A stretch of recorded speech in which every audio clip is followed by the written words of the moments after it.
photography. This is something I started doing, I don't know, maybe 6 years ago now or 7. And I kind of started this on a whim when I had been doing a lot of analog photo using film cameras and working in the darkroom and everything for a while. And I was facing a summer off from Fleisher, actually. I had been assisting with the darkroom community there, so I was kind of using their darkroom. And then it was like, what am I going to do this summer when, you know, the darkroom's closed and like there's no enlargers? Like, I need a little project. So I really kickstarted this for myself by starting a little challenge in which I decided to take a pinhole photo every day. So I started by making I made one pinhole camera to start with. And then I used that camera every single day to just go out and take a random pinhole photo. And I would, sometimes I would develop them the same day, but other times I would just kind of keep them around and then just do some developing casually at home, which I was able to do using trays in my bathtub at the time. So I started out with that little anecdote just to kind of give you an idea of how this process is really informal, fun, and flexible. And it's a great thing to do if you are curious about analog photo, but you don't necessarily have access to a formal darkroom right now. Like a lot of darkrooms aren't necessarily open, or you just kind of want to do something at home. This is something you can do at home. So what I'm going to do today is show you some of the cameras I've made and share some of the images that I've taken with those cameras. And then I will just go through the process of taking a simple object and turning it into a pinhole camera, which is very basic. But you can see how easy it is, and you don't need any kind of special materials for the camera making part. So if it's something at the end of this that you are more interested in learning about, I am teaching a Zoom Fleisher pinhole photography in-depth class later this winter. It starts in February. And so that's something that we'll be kind of going more in detail about, developing the photos and things like that. But for tonight, you can kind of get a little taste of what this is all about. So I'll show you first the first camera that I used for this little pinhole day project, which I have behind me on my little table of fun here. And basically, this is it. It's like really aged right now. It is a tea tin. This was actually from Trader Joe's, I think. It housed like a pumpkin spice rooibos. I painted over it to make it look cool, like a real camera with spray paint. But this is all it is. It's basically a tea tin. It came with its own lid, which is nice. And this camera, basically, I drilled my pinhole in the front of it, which I'll show you how I do that later today. And I loaded it with a special kind of photographic paper that works really well for pinhole, which is basically a direct positive photographic paper. This is stuff that I'd happy to answer questions about, or maybe like provide a link to at the end, or if you're interested in learning more and taking my class, we can talk about that there too. But basically, this is the camera that I made. It's just a box with a hole in it, and I used that to load it with paper and then develop the paper after taking the images. So keep this in your brain, remember this, and I'm going to switch now to some screen sharing so that I can show you a few of the images. So let's see here. I think we'll go full on desktop. Okay, so here I am, and I am sharing now. Can everyone see what I'm sharing here? See an image pop up? Yes, that looks great. Great. Okay. So this is not a photograph that I made. This is a kind of old illustration, which demonstrates basically the science behind pinhole photography. So if you're remembering my little tea tin, imagine that tea tin blown up to a larger scale, and that's this room that this person's standing in. So it's basically a light, tight space that has a small hole in it. And what happens is the light that's coming from or being reflected off of the world outside of the box comes through the hole and it gets reflected on the other side. So this is kind of the larger version of that, which is called a camera obscura, or a darkened room. This room scale pinhole camera was around a lot longer than actual photography was. This phenomenon is something that was discovered many years ago, and then photography basically was this race to try to figure out, okay, we can see what's happening inside this large camera, like how do we actually record that? So just to get a little idea kind of how the pinhole camera works, it's just a hole in a box. It's really that simple. So I wanted to share that with you. And let's see. Oh. We are freezing up a little bit here. Anyway, this is a photograph that I took. This is actually the first photograph that I took with this little box. Day one of Pinhole Summer, whatever year that was, 2015, I think, or something like that. Basically, it was a maybe 1 minute long exposure. It was a bright sunny day in June, and set the camera out on a steady surface, opened the little tape shutter and exposed my paper for about 1.5 minutes, and got this really kind of fancy looking image of what was not that fancy looking in real life. But because of the long exposure, you can see the water kind of glazed over. Every movement that happens within the exposure time kind of gets recorded on the paper. So that's, I think, a really fun characteristic of pinhole photography in general, is that it is basically time becomes a character in the photographs. So it must have been a pretty still day though, because the boats look really crisp. There we go. Right? That is kind of interesting. So I have two thoughts about that. One is that, yes, they do look really like, first of all, I never thought about that before. So that's really interesting. It could also be something that happens that I think is really interesting with pinhole photos, is that if slight movement happens, but everything kind of settles in the same place, that if it's longer in that place, no, you know what? Oh, I think what I'm saying doesn't make any sense. I think it really just wasn't that choppy on the water. And also the distance really helps too. Like the fact that it was somewhat distant to it means that if there was movement, it wasn't as apparent to the eye of the camera as if it was closer. But yeah, that's really interesting. And I've never thought about that before. Yeah, because of course the water moves and even a little, and so it just turns out so beautifully here, almost like a fog, or just like ice or something. It's great. But the boats themselves, like obviously it was like pretty still. That is a really interesting factor. This was actually Moshulu, I think, is what this is a photo of on the riverfront. So it's pretty well docked, I guess. Oh, and also, since I'm here, I think it might be interesting, since you can still see me in the corner, to get an idea of the scale of these two. This is the actual print of that I happen to have in my little box here.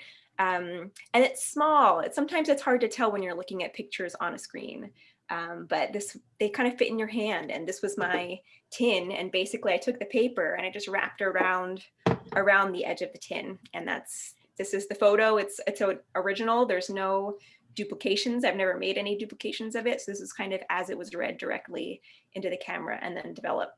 So that's another unique aspect of this particular way of using pinhole photography too, which is using this positive paper, means that you get the image right away. So you don't have to do any kind of manipulation, even in the darkroom, that you might be doing for other kinds of darkroom photography. So that's another little interesting thing to note. And let's see.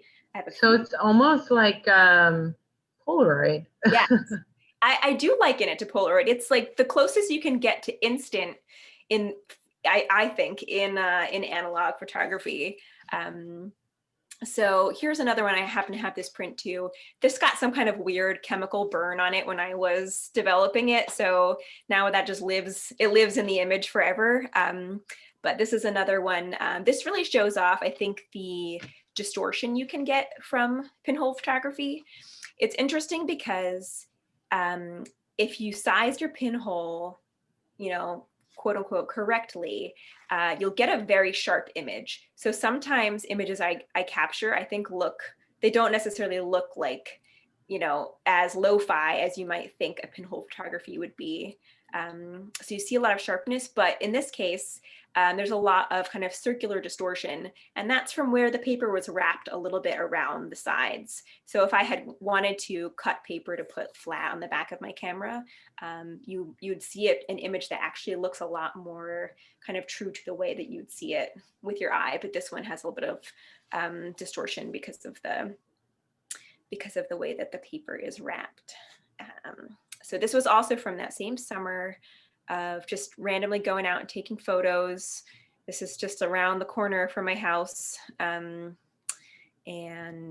this was another one I took that summer of, so there's always surprises, which is, I think, what really draws me to this process a lot, is that, this was kind of like, oh, I'm on my way somewhere, crap, I gotta go take my photo. I'm gonna just stick this on a car parked in front of my house and to see if I can get a photo of my garden. Why not? Okay.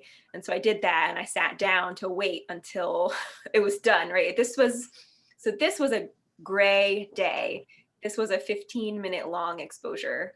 And I sat down to wait until it was over. And then I was very surprised to find when I developed it that I was in the photo. But now, of course, I love that aspect of it. This is the little just self-portrait of me with my garden. And you can see the figure, which is me, is blurred in some places more than others. And that kind of goes back to that idea of movement, which is when whatever's still will become the clearest, and then whatever is in motion will be fogged, but it kind of, the level of motion blur can sometimes be striking or surprising in what is still clear versus not clear, and the amount of movement. Like, if a lot of movement is happening sometimes by a person in a 15-minute long photo, sometimes that person might not even be in the photo.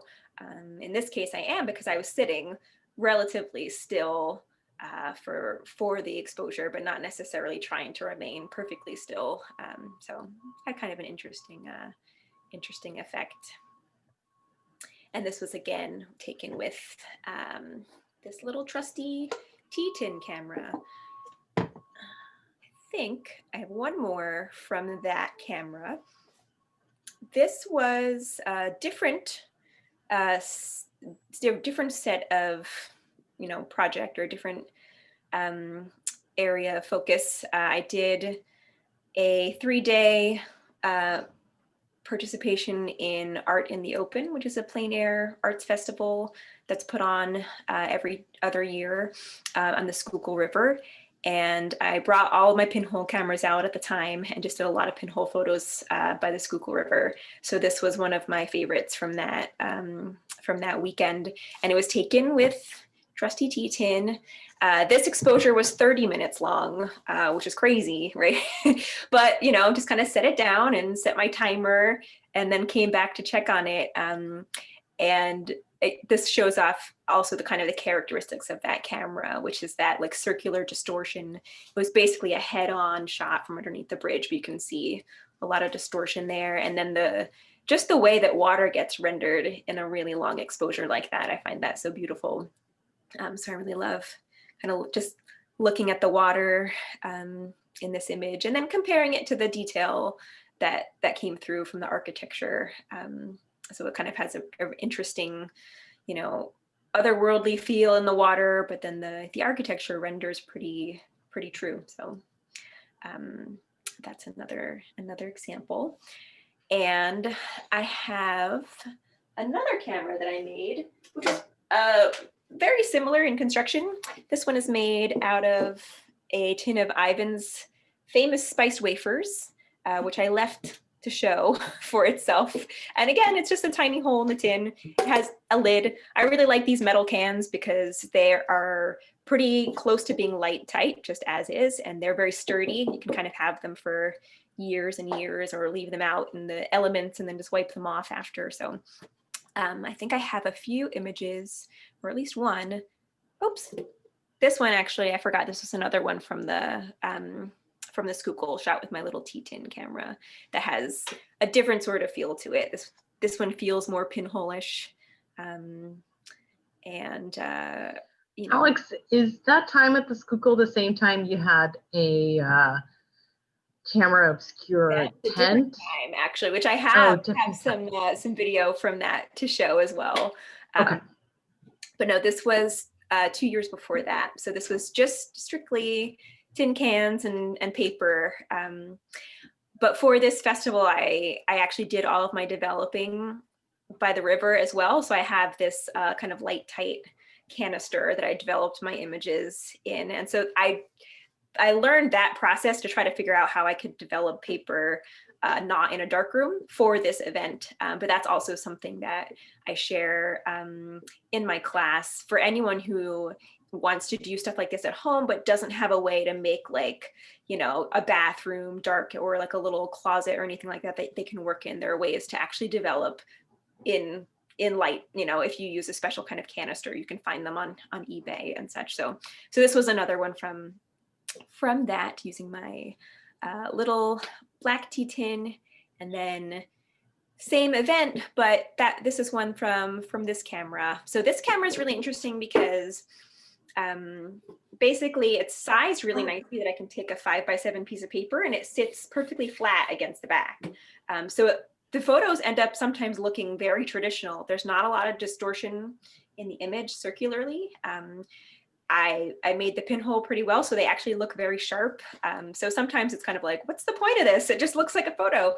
I mean, not really, but I think that there's something interesting too about the fidelity that you can get using this very imprecise kind of process. And of course, happy accidents like the stripe of light on the right side was from light leaking in where the lid is in this camera. So if I want to avoid that, now I use a piece of tape around the edge so that doesn't happen.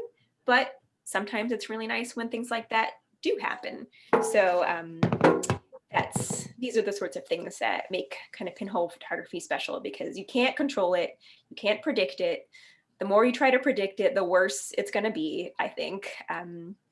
These two images were both shot at the same time with these two different cameras. And I set them up underneath this bridge, kind of looking in two different directions. And my light meter that I had used suggested that the exposure was going to need to be around 45 minutes long. So I was like, all right, well, I'm just going to set this up and do it. As this was happening and I was waiting out the exposure, storm clouds started rolling in. Like, it turned from this beautiful sunny day into like frenetic winds were starting and shifting, and you could just see like something was coming. Some big storm was kind of rolling in. So I was here sitting, like, waiting out my images, saying like, okay, this is the last I'm going to do today. Like, I'm going to finish these off and then be done for the day. And 30 minutes in, you know, as conditions are getting more and more harrowing, a gust of wind comes through and just blows the two cameras, like one of them like into the banks of the river and the other one like up a hill or something. And I was like, ah! So I run and I grab the one out of the river and I grab the other one. I'm like, oh, okay, fine, I'm just leaving. And then I ended up getting these two photos from the experience that I love them both, you know, and so I find that really, I love that anecdote, because it just shows that, you know, I thought it was going to be this 45-minute exposure. Nature decided for me that it was done at 30. And, you know, I think in both cases, like, I wouldn't have necessarily wanted to expose any longer. So it's enjoyable to leave room for happy accidents there as well, and to not be tied too tightly to the outcome, and just see what's out there that you don't know is out there. So I have a couple more that I shot with this little guy. This one is just a kind of shift that I had done a little bit away from urban environments and kind of trying to use the pinholes to explore natural environments. So this was shot at a nature preserve, and it's just wild. I mean, you're in real life and you are looking at something, and then you just follow a whim to say, you know, this interests me, or there's something here, maybe not, and you just set it out. And then when you look at the photo, it's like, what is this and where did it come from? Because I don't remember what it looked like there, but it didn't look like this, or it did, but it didn't. So I have a couple examples of just that phenomenon that, you know, I still really love to, you know, when I'm going on a hike or taking walks, just going out with the cameras and putting out, you know, a camera and seeing how it renders a scene, because it just creates a lot of surprises, and things disappear that aren't constant, and things show up that you don't necessarily notice in real life, but they can just render differently from these cameras. So this is another example of that. And I think, yeah, that's the end of my stills portion here. These last two seem to be a little bit more contrasty than previous ones. Is that the development? Definitely. Well, it's a few things. A lot of it is the lighting conditions. So both of these were taken with kind of open sky and sunlight coming in, versus like when you're in kind of grayer, like, or these kind of very heavily shaded overheads, you get a lot more detail in the gray. But these ones definitely don't necessarily have that. So it's really a combination of exposure and the lighting conditions. I do some things to like pre-treat the paper before putting them in the cameras when I want to really have a little bit less contrast and a little bit more of the detail coming through. Basically, I'll take the paper, give it a little pre-flashing under some dim light, and it just kind of helps fill in a little bit of the detail around the shadows. But these ones, I did pre-flash them, but I think it's both the lighting condition and actually I think the way that I made these digital, I believe I photographed these photographs as opposed to these ones are scans. So that makes a difference too. Okay. Interesting. But there's definitely not as much of the kind of shadow tone as you'll see in this one than in these ones. Yeah. All right. So Vita mentioned another project that she got to witness that I worked on, which was making a camera obscura that can be kind of put up in an environment and then taken back down. So if you remember back from the photo, the camera obscura is kind of this pinhole photography room that you can enter into. And rather than recording an image, you're actually watching the image as it comes into the camera.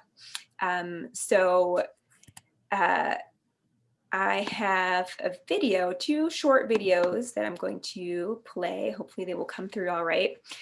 This was the Schuylkill River a few years later than the other ones that I showed, in which I brought this portable camera obscura out to the river that people could enter into and kind of see the view from the inside of the pinhole photo. So this is a video basically just to show how the camera was made and how we set it up. It's a time-lapse video of me and my helper husband setting up the obscura on this was like a crazy windy day. So, but basically I built a frame and used blackout cloth, which is actually like a shade lining material that you can buy. And I sewed these large panels and kind of was able to cover the room and block out most of the ambient light, and then had a hole on the one side of the camera obscura, which let in the light. And so you could enter into the room, Velcro yourself in, because you have to keep it light tight. So you enter in, you Velcro yourself in, and then the view you can actually see from inside the Obscura. So this is just a little, to give you a sense of, I don't know, basically a walk-in pinhole camera, and that little project that I took on. And then I have also a video to show of just something that I recorded. There you go. So it got a little crazy at the end there, but you can see it's a hole on the side of this thing. I did put a lens over the hole because that sharpened the view a little bit in this particular instance, but just the hole is really all you need to be able to see into it. And then I took my digital camera in on a tripod and just took some video from the view of the inside. So it's not, I don't necessarily have the whole view. I mean, it's really projected all along the back wall and then even up on the sides of the camera as well, but this is just a view from the back wall. Oops. And I don't think we need to hear the sound there. I don't know if you can hear that. But basically, gives you a little bit of a sense. You can kind of see the shade, the cloth of the frame billowing a little bit, and yet this view is coming through. I think that's me walking. No, I'm just kidding. No, I'm just kidding. But it's awesome to see. A little snippet because I think it's fun that there's just a person walking by. Yeah. And I think it's slow motion or anything, so I'm not sure what the gait is all about. Like that's a kind of an interesting slow gait. I'm not sure why, but you can see kind of see the shade billowing. You can see on the one side how there's a pole. That's part of the structure of it, to just give a little bit of a sense of what this is. But this is, it's a cool opportunity to be inside of a pinhole camera basically and see, you know, what gets projected. It gets projected upside down and backwards. That's just the way light moves through a hole in that way. Yeah, you can stand in there and kind of watch it, and it's like watching a video, but it's not a video because it's really happening in real time. It's a very strange sensation. So definitely there's so much you can dive into there, learning about camera obscuras and such. But just to give you a little sense of some of the things that I've worked on with pinhole photo and what you can do. So any questions about any of that? Yes. Could you show your second camera, because I couldn't see it at all? Oh, sure. This one you mean? Mm-hmm. Yeah, the lighting's a little challenging in here. So basically this is a cookie tin. I think they're seasonal. They come out around the holidays, these spiced wafers. If you want to go for this exact model, it's great. And basically, open it up. There's random pieces of tape inside at the moment. It's just a cookie tin.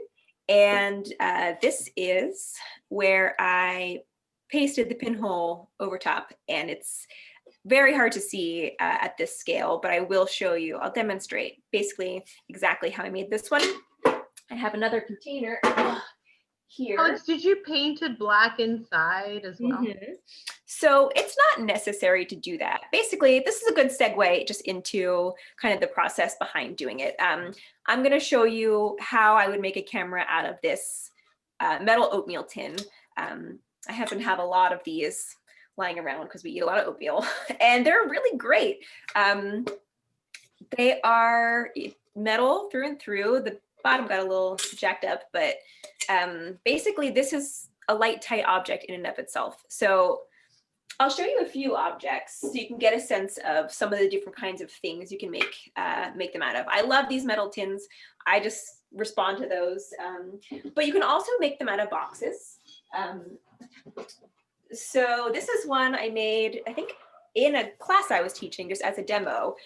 I don't remember where this box came from, but it just has a really thick cardboard. It's really sturdy and like a really deep overhang. So this was a box someone I think gave me a gift in, and I kept it. So, you know, you can make one out of a box like this if it's got really thick cardboard and you can't see through it. It's pretty light tight.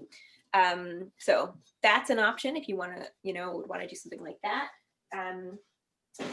And you can also go pretty wild. This is my suitcase camera. Everyone always loves this one. I found this really cool vintage suitcase at a thrift or junk kind of store and turned this one into a pinhole camera too. It was a little harder because, you know, it's sealed up pretty well, but there's a lot of areas where light can kind of come in. So it involves using a lot of tape. As you can see, all these stripes of tape here are because if I ever load this with paper, I want to like immediately cover up every single crack with tape after the fact too. So that one doesn't get a lot of use because it's really not that practical, but it's, you know, kind of my show off camera. Everyone likes to see that one. But anyway, oops, that's very loud. Can you hear that? It's not too bad. I can hear you I pretty can well. turn my heat off. Actually, I think I'm gonna do that really quick. Okay.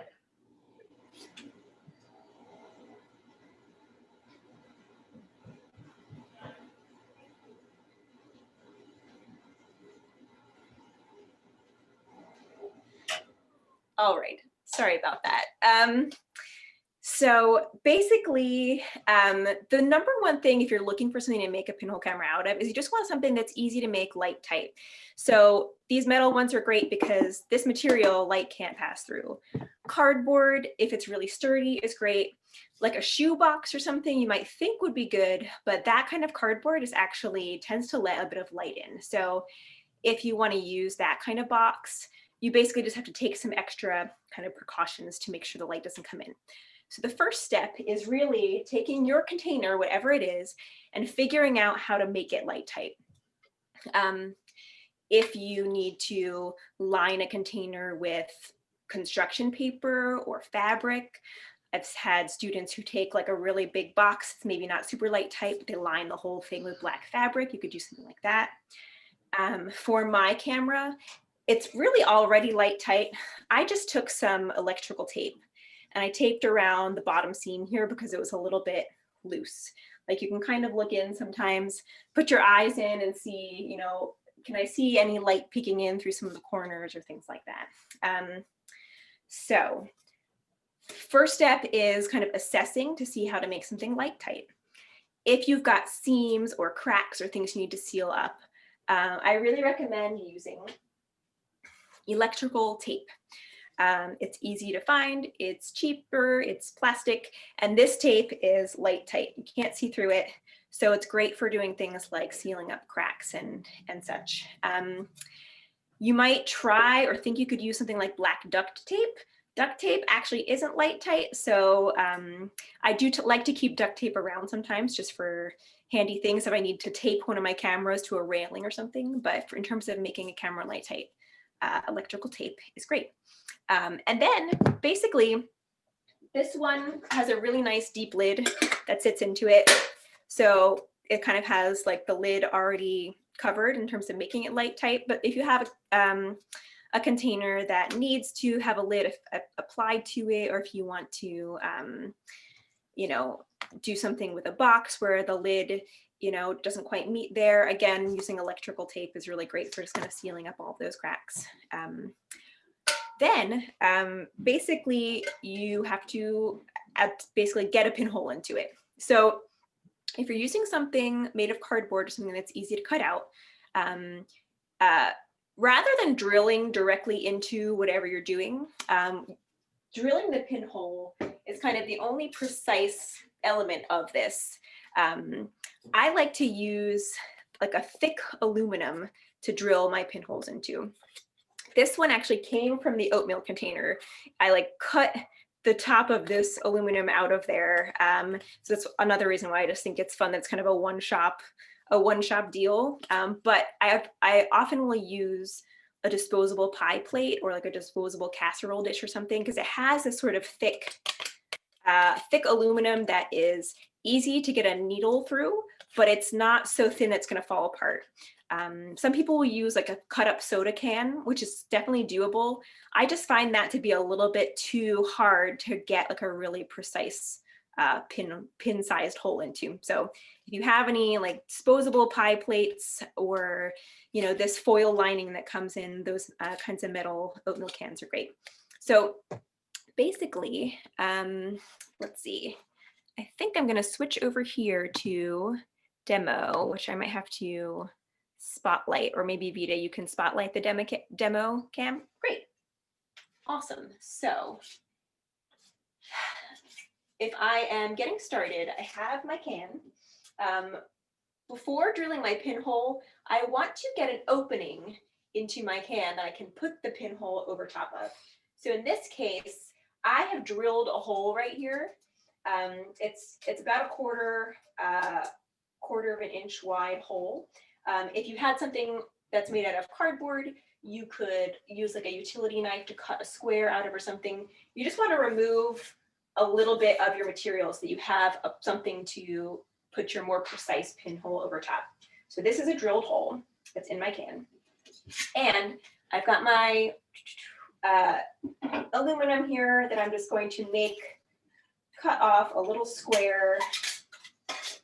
Put those away for now. All right. Cut off a little square that I can drill my pinhole into. For making the pinhole, you use a pin, right? It's not nothing crazy. This that I have right here, I don't know if you can see, is super fancy. It's fancier than you need. This is called a pin vise. So it's something that I literally just took a sewing needle and I was able to actually attach it into this pin vise. So it gives me a nice little something to hold on to. If you don't have something like that, you really don't need it. You can either just hold the pin with your fingers, which works really great, or you can take like a number 2 pencil with an eraser on the back, and you can jab the blunt side of your pin into that eraser and kind of use it in a tool, as a tool like this. You basically just want something that's going to allow you to like get a real head on. I'm going right onto the foil and allow you to drill kind of a pretty precise hole. So I'm going to do this just on top of an old notebook. If you have like a cutting mat or just like a stack of, scrap paper or something, just because I am going to go through the material and I don't want to like mark up the surface underneath. And then basically, I sometimes do a lot of crazy math and try to figure out exactly how big I want the pinhole to be, which is something you can do and you can measure. And I do go over that stuff in my class for people who are really want to get super precise about it. But what I will tell you is for most objects that are, like the size of a can or those tea tins or a small box or something, basically you just want to get the smallest possible hole you can make while still going through the foil. So I like have this pin and there's a barrel here, which I'm sure you can't see. It's like pretty precise sort of thing, but this is the thinnest sewing needle that I could find, and it's still too thick. Like if I were to go all the way through and really pierce, like so that the whole tip was through and I was at the width of this barrel, that would be too big of a hole. It will still work. It just isn't going to give you like super sharp images, which again, sharpness isn't everything, but I usually recommend just starting with the smallest possible hole that you can make yourself drill. So what I'm going to do is I like to kind of just rest it here. I'm not really putting any pressure on it yet. I'm just resting it there. And now I'm going to slowly start kind of in a circular motion, just moving my pin around. And I can see that I've gotten through just barely. I think I can go through a little bit more. So I kind of have to find my hole a little bit again. The visuals on this, I'm sure, are not super satisfying because, I don't know, I'd need some kind of like crazy macro setup. But just so you can get a sense of the process, pushing through a little bit more. And if you're wondering, did I successfully drill this hole? The best way to do that is to actually take it and kind of hold it up to the light. See if you can see through it. Let's see. You can actually see there's a little hole, right? It's very small. Well, how close can we get? And so there it is. There is a hole. I can hold it up and see it. And then before I attach this to my camera, oh, you know what? I made 2 holes. But hey, that might be worth seeing what that looks like. So before I attach this to the camera, it still has a little bit of roughness on it from where the metal was kind of poked through. So I have a piece of very fine grained sandpaper here. It's like just barely gritty. And I'm gonna take that and just kind of smooth over this a little bit. That usually will kind of close off your hole a little bit too. So that's just something to be aware of. Let's see if we can see it. 2 holes, I don't know. Got a little bit kind of scratched up, but we've got some holes there. And once you have your hole, basically you just want to center it over this kind of bigger hole that I've made in it already. So that can be something that's a little challenging to do. There we go. Really tight fitting lid. So one of the things that I like to recommend people do is kind of like hold it over where you think is centered, and then you can flip your can over and look on the inside. And I don't believe the camera is going to be able to see this, but basically you just kind of move it around while you're looking at it from the inside until it gets pretty well centered there. And then you can use electrical tape, which I moved over here, to just tape this right over as it's centered over the hole there. So I'm going to tape this up.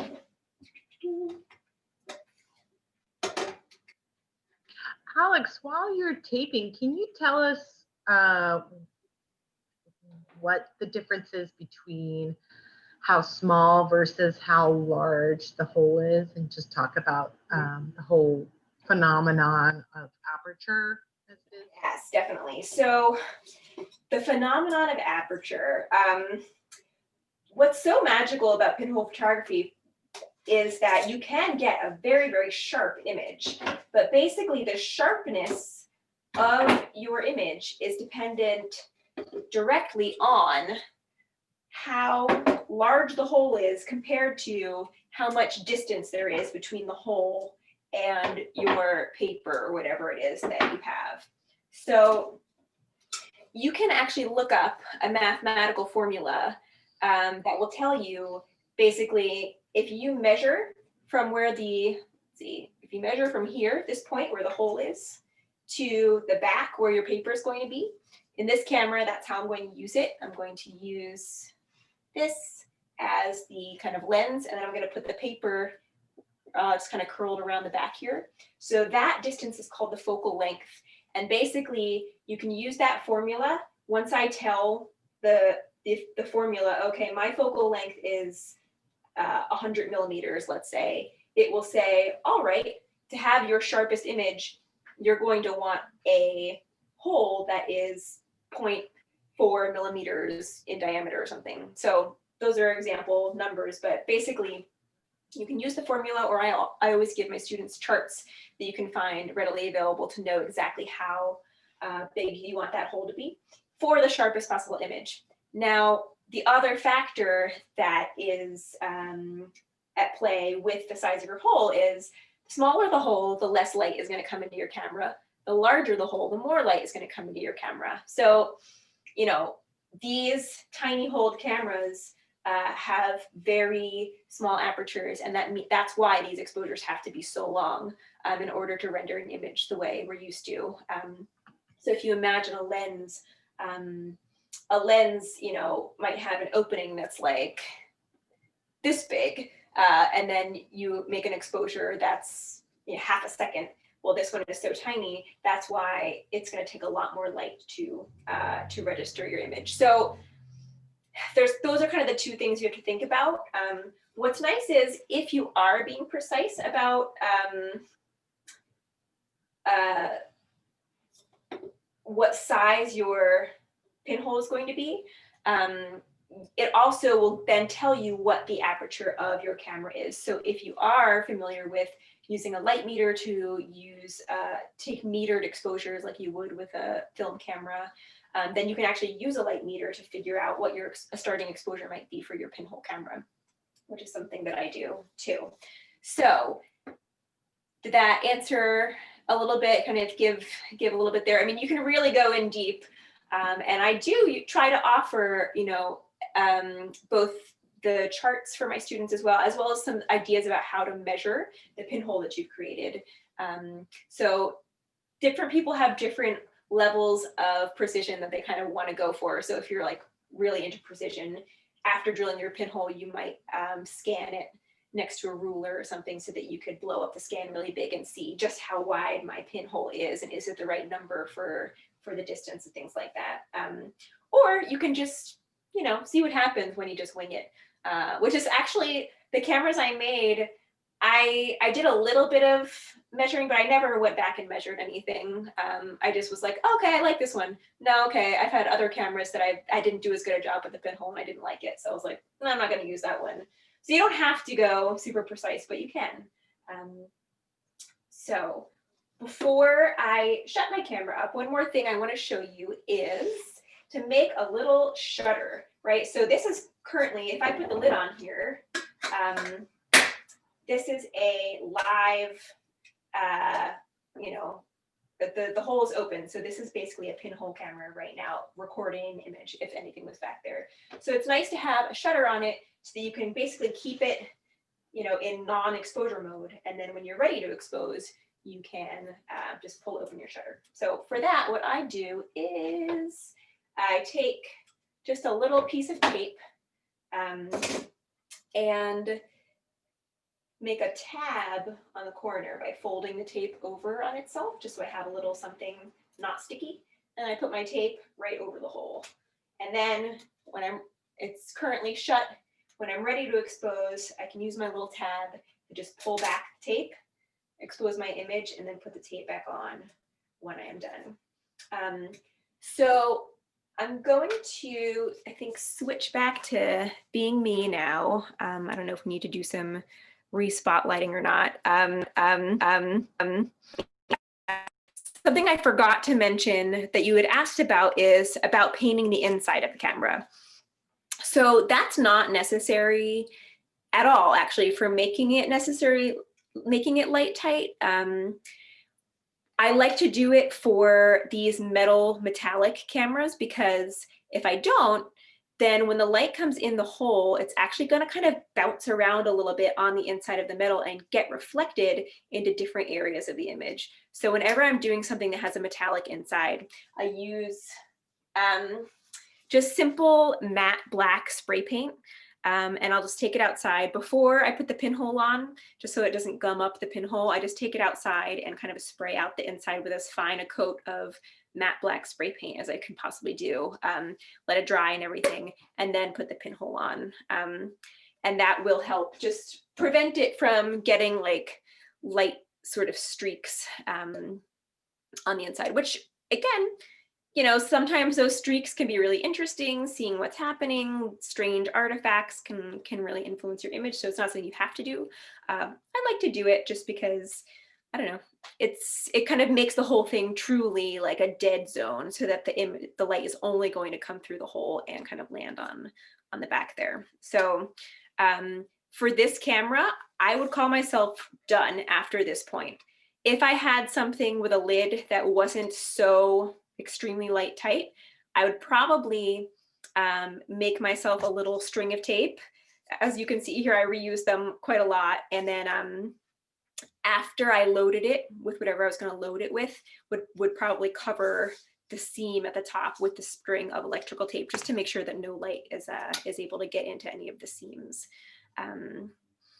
But pretty basic.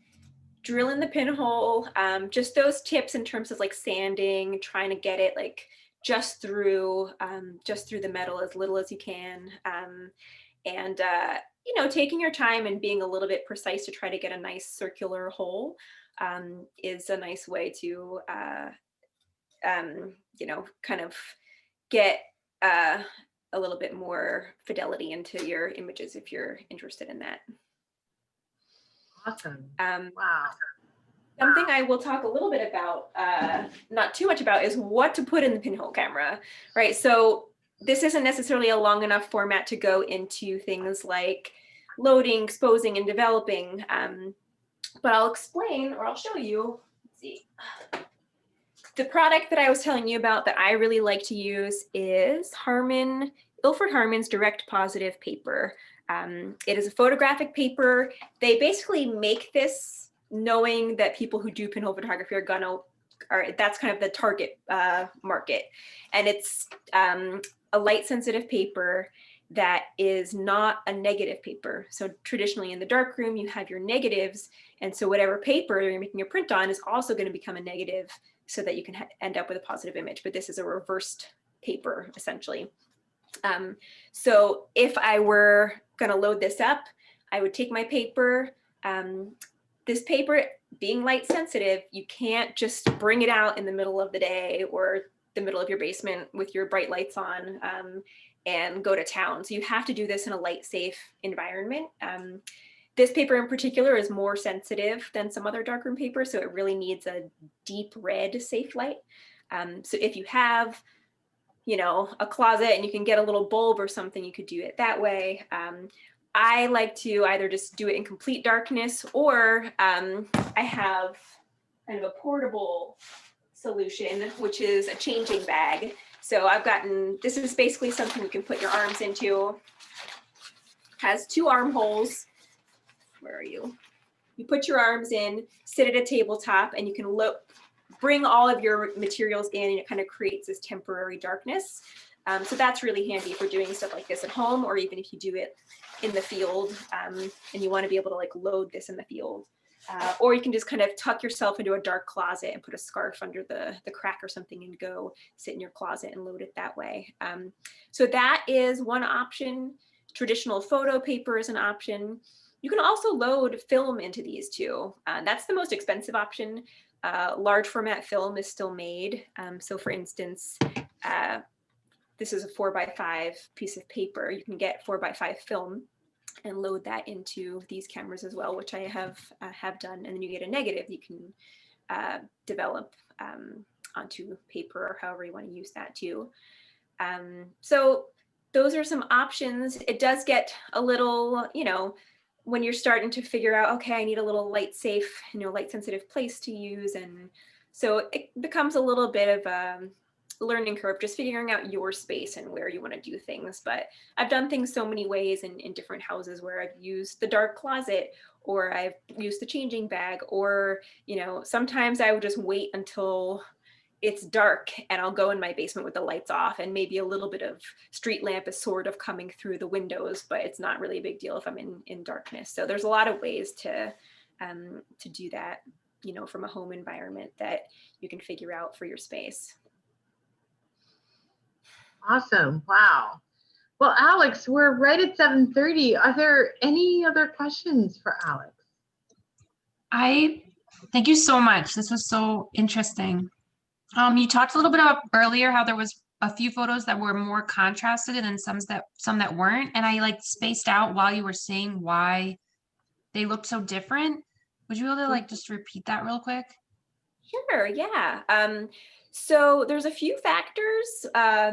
A big factor is just the lighting conditions. So for instance, like this, and just you're not going to see in total detail, like these photos were taken on like super gray days, like way, you know, no contrast at all in the light itself, versus some of those landscapes were taken like in direct sunlight. So that definitely played a factor. I do find this paper that I use can be very, very contrasty.